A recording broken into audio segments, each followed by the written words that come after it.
If I could study the history of only one country and understand the world during the period 1900 and 2020, it would be Yugoslavia.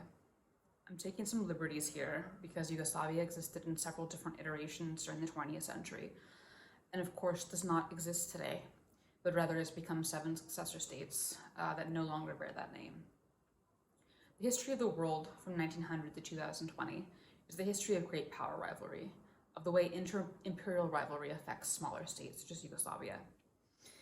This was true at the beginning of the 20th century, when territories that would go on to become Yugoslavia comprised part of the Ottoman Empire and Austro-Hungary, and it's true today, as seen in China's competition for influence with the US and EU in the Balkans, for example through Belt and Road infrastructure projects in countries like Serbia, with whom it shares what it calls an iron friendship. The Balkan Wars of 1912 and 1913 are often described as a prelude to World War I because they dramatically reduced and weakened the power of the Ottoman Empire and the Austro-Hungarian Empire. The very next year, 19-year-old Bosnian Serb Gavrilo Princip, an anti-imperialist and supporter of South Slavic unity, assassinated the Archduke Ferdinand in Sarajevo. It is an indisputable error to lay blame for World War I on this Serbian teenager when the fault lies with imperialism. The war finished the Russian, Austrian, Ottoman, and German empires. Russia's empire collapsed, and in its place, the Bolsheviks established the Soviet Union. So the Balkans are where imperialist rivalries become most visible, where they really show themselves, and where nationalism has indeed contested imperialism. The history of the world from 1900 to 2020 is also one of the changing nature of war, from those fought explicitly for territory, resources, and influence, to humanitarian intervention, to human rights militarism, to, say, imperialism with a human rights mask. The Balkans in the 1990s are where this human rightsism as an ideology attempts to assert its legitimacy. This human rightsism is birthed not only as a consequence of the horrors of World War II, but of decolonialization, and the need for the West to find new ways to assert control over newly decolonized countries. That is, to justify continued meddling.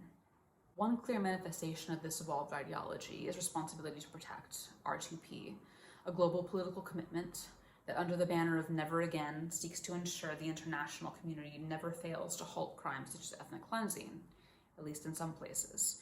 Responsibility to Protect was unanimously adopted in 2005 at the UN World Summit, strangely in the shadow of the US invasion of Iraq, crimes which it did not address.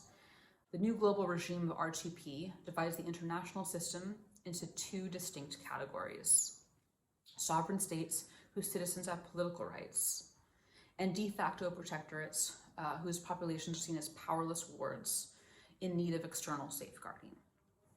This idea is not a Balkan one-off from the 90s at all, but rather a starting point for a new kind of worldwide humanitarianism, a new kind of war, a new white man's burden.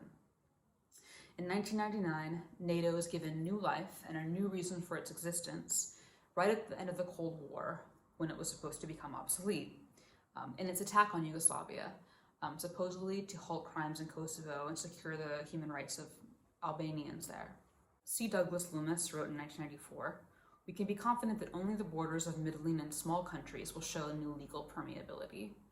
These are the same countries whose borders were always permeable throughout the age of colonialism and European continental imperialism, the countries of the Third World and Eastern Europe. However much good might be achieved by, say, Norwegian or Nigerian peacekeepers protecting human rights in Los Angeles or Detroit, it's not something we are likely to see."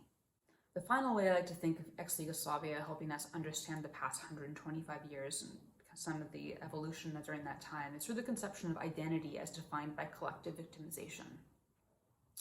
Western scholars and commentators have long lamented so-called Serbian victimization rhetoric and mythology, all while ignoring or even deploying the same victimization rhetoric or similar to victimization rhetoric of other nations, including those beyond the Balkans, and refusing to notice perhaps the ways that claims of shared historic victimization were increasingly coming to shape self-concept and identity in their own societies. A central objective of this kind of victimization, self-victimization in Yugoslavia has always been to gain international support and legitimacy. This is a pattern we've increasingly seen in the West too, where self-victimization of groups, victimization rhetoric, is the chosen means to gain the support and sympathy of external third parties, when making claims to power, platforming, resources, airtime, or authority. Finally, I want to emphasize that I'm not questioning the legitimacy of these claims to victimization. I think they're completely legitimate. The point is that beginning in the 20th century, identity is derived from a shared sense of victimization and oppression, rather than victory or glory.